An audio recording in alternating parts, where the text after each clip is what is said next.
So, welcome to the Oxford Clay Pottery Podcast. I'm Catherine Tomlinson and I started an eco conscious pottery company called Oxford Clay.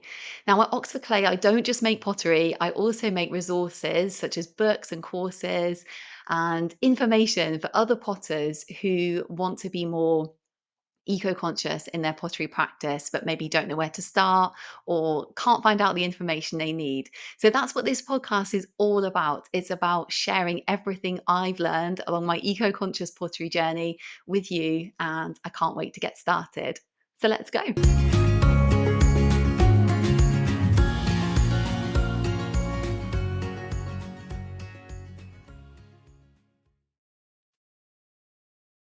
Hello, welcome back to the Oxford Clay Pottery Podcast. I'm your host, Catherine Tomlinson, and welcome back to this five-part series that I'm doing for September on creating colour in pottery eco-consciously. And if you missed the other two episodes, the reason I'm doing this five-part series is because I've written a new book. I've spent the summer doing glaze testing and writing this new book on eco-conscious pottery colour.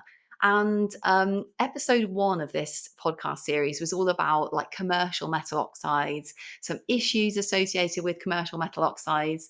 And then I did a kind of like overview of the four ways that are featured in the Eco Conscious Pottery Colour book, which is available from the Oxford Clay website and also Amazon if you want like a paper copy of the book.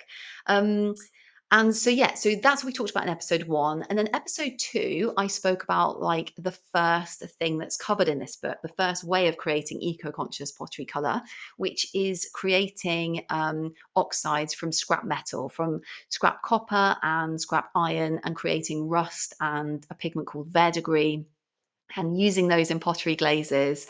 And yeah, I spoke about how there's 80 recipes in this book, and some of them, yeah, using rust and verdigris, and they are like, yeah, really, really beautiful pottery glazes.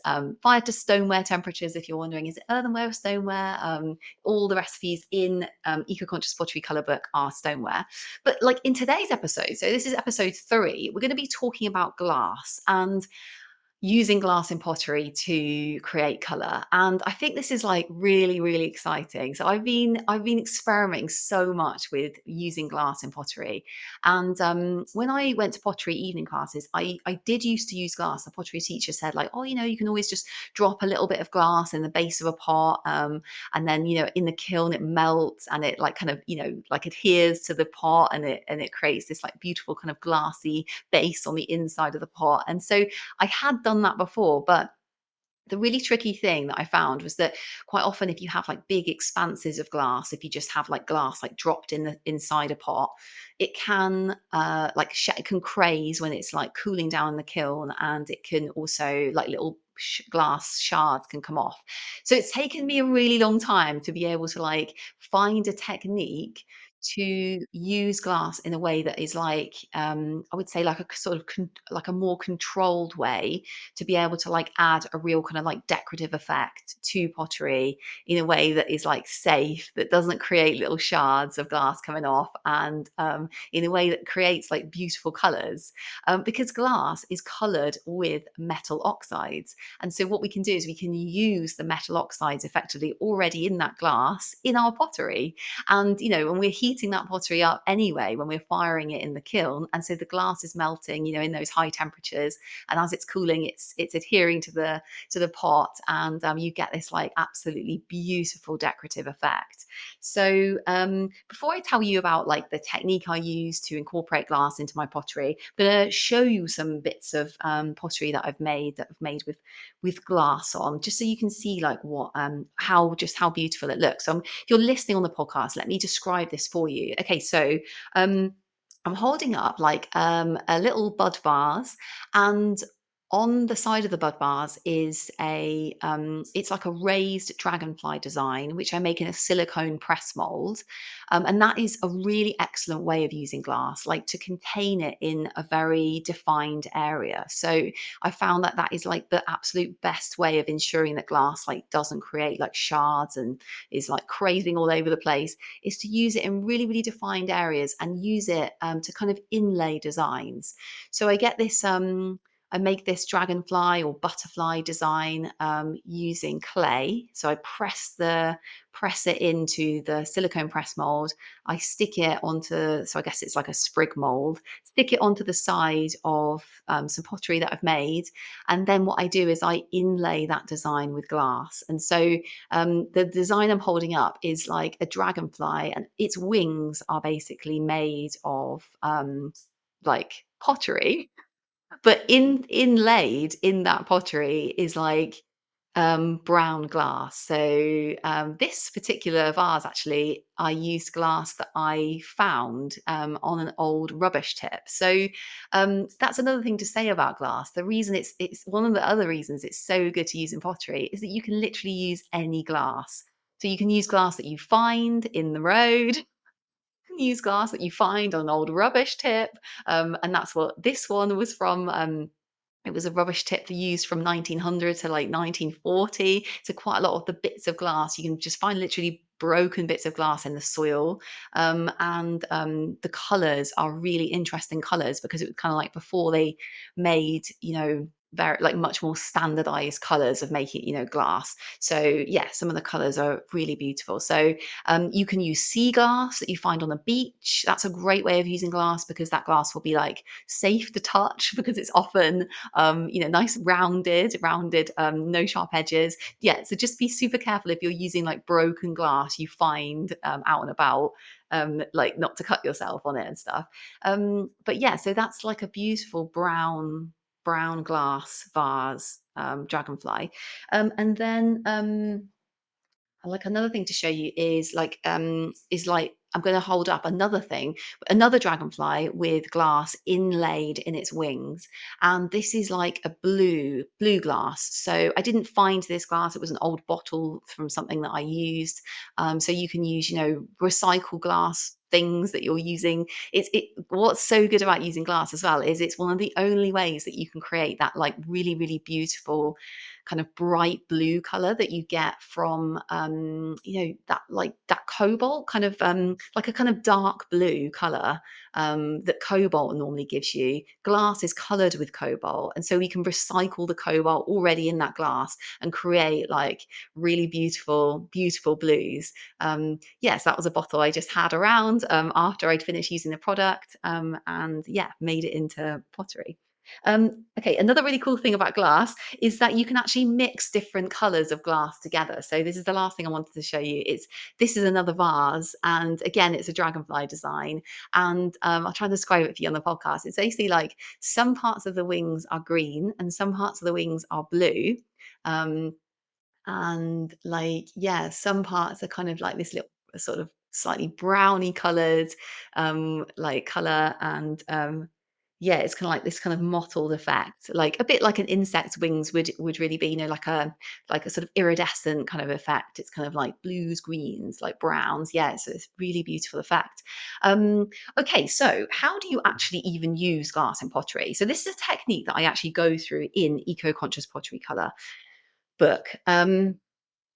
Right. So the first thing to say is that you need to use glass which is like intrinsically colored. I didn't really know how else to say this. I said it like intrinsically colored, like in the book. And all I mean by this is that you can't really use glass which has been painted on, the colors being painted on. You need to use glass which has like is being colored all the way through with that like metal oxide.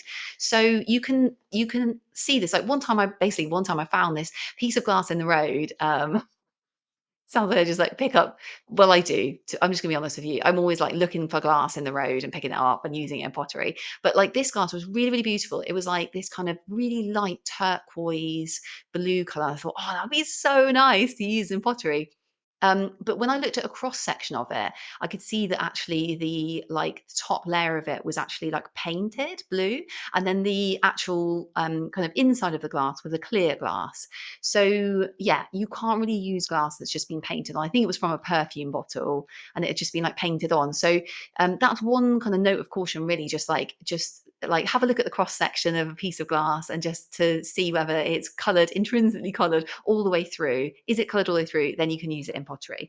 So okay, so the first step is to find your piece of glass. Like I said, if you're using pieces of like glass you find, and they're like shards of glass, like, in the park or whatever, just be like super careful not to cut yourself. The next stage of the glass kind of, the process for using glass in pottery is that the glass needs to be clean. So you need to like clean the glass, be so careful if you're cleaning broken glass. Yeah. Yeah. And then the glass needs to dry. Okay. So it needs to be completely dry before the next stage. And the next stage is like really, really important because the way that I found, the easiest way that I found to use glass in pottery is to actually crush the glass into a powder.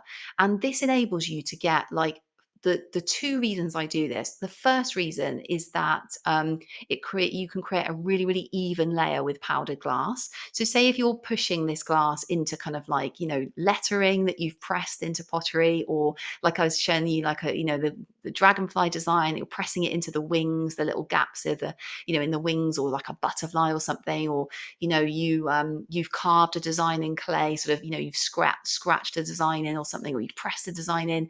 You can fill that depression up with glass. If it's powdered glass, it's much, much easier to fill that design up with. Creates a really beautiful even surface when the glass melts in the kiln. So that's the first reason. The second reason is that powdered glass sticks together really, really well.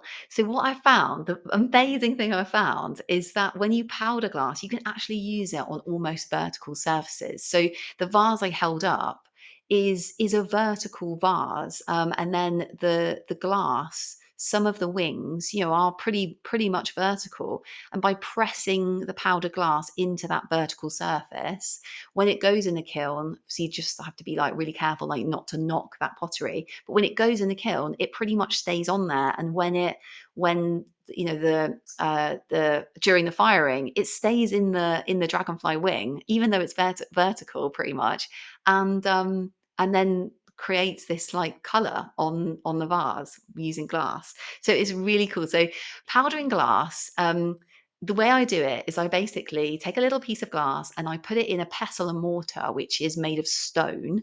So yeah, it's really important to use like a suitable pestle and mortar. Um, I put a FFP3 face mask on because I do not want to be breathing in powder glass. Absolutely not. And I also wear safety goggles because when you're crushing glass, it's quite easy for like little shards of glass like ping out. And you absolutely, needless to say, do not want those anywhere near your eyes. And what I do as well is I kind of put a tea towel on top of the pestle and mortar as I'm crushing the glass. And that also really helps to like contain the glass in the pestle and mortar. So once I've crushed it up into a powder, I label it, label a jar, and then I put it in a jar and I store it in the jar. You actually don't need much at all to create color in pottery. You need a tiny piece of glass to create, because like a little bit of powder glass goes a really, really long way, to like when you're adding it to pottery. Yeah, another really important thing to say actually at this stage is that you need to add glass to like a non-glazed surface. So glass will actually like disrupt the surface of any glaze that you're using. So what I do is I actually dip my pottery in glaze, then I remove the glaze again using my FFP3 face mask, and I kind of just like brush it off with like a stiff makeup brush, or sometimes I just like use a pottery tool to like scrape off the glaze for the design, and then I compress the glass into that design because yeah, if you have a glazed surface, it just kind of like the glass will make it go all kind of rough, and it just looks like, I mean, you might like the decorative effect. I've actually in the book in Eco-Conscious Pottery Colour, I've included a photograph of where glass has kind of spilled out of a design onto a glazed surface, so you can see what kind of surface it produces. You might want that in your pottery. Yeah, but it works really, really well if it's kind of on kind of pure bisqueware, but you really do have to glaze it first. Then you're scraping off the glaze. When it's dry, then you're adding the glass on top. So, and yeah, and then it's just fired basically. And then yeah, so I've also like included in the book some cool pictures of just like different things I've like made using glass as like a decorative effect. Yeah, an important thing to say as well is that like you wouldn't really use this for like tableware. You'd only use this for decorative things. So I've included like some photographs in the book of just some like little decorative dishes I've made, a vase like on the outside, the design, and then a kind of wall hanging.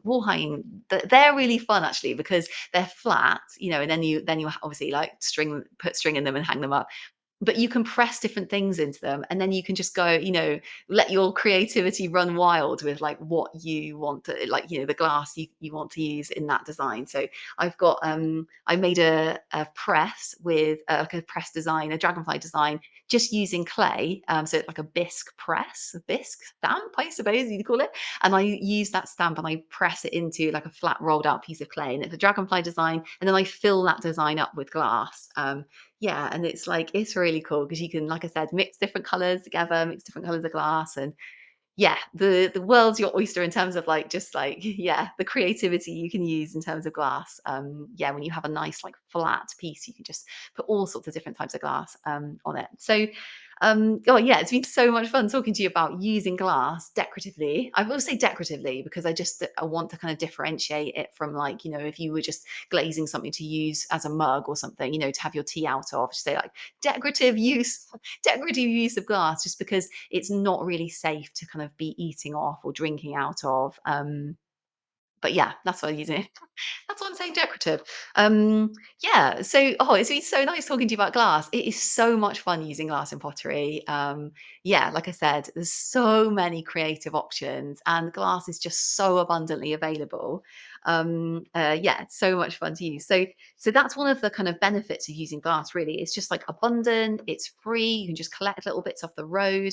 Again, you're stopping. You're reducing mining because you're using metal oxides that are already in the supply chain. You're recycling glass. That glass might be even like thrown away into landfill, just like we talked about in like the recycling metals episode last week. You only need a tiny amount, like I was saying, to color your pottery. It's very economical in terms of like the effort you're putting into like crushing the glass.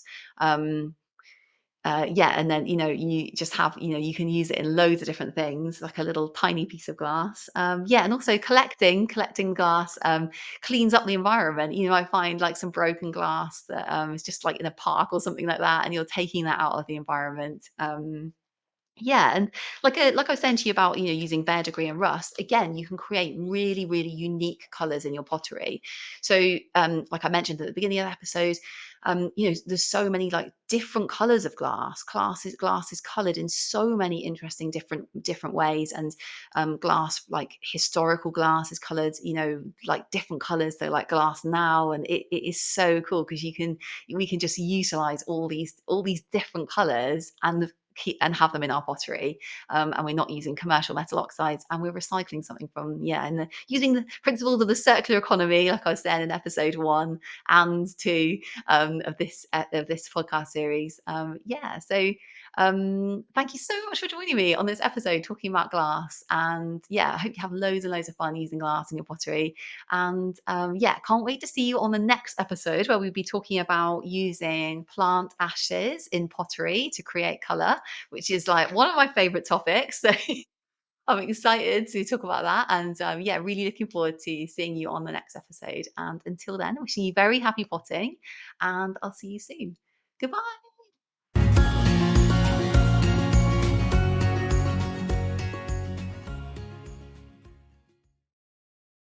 Oh, yeah. So I hope you enjoyed that episode. And if you're interested to learn more about eco conscious pottery or making your pottery more eco conscious and sustainable, there's so much for you on the Oxford Clay website, which is www.oxfordclay.co.uk.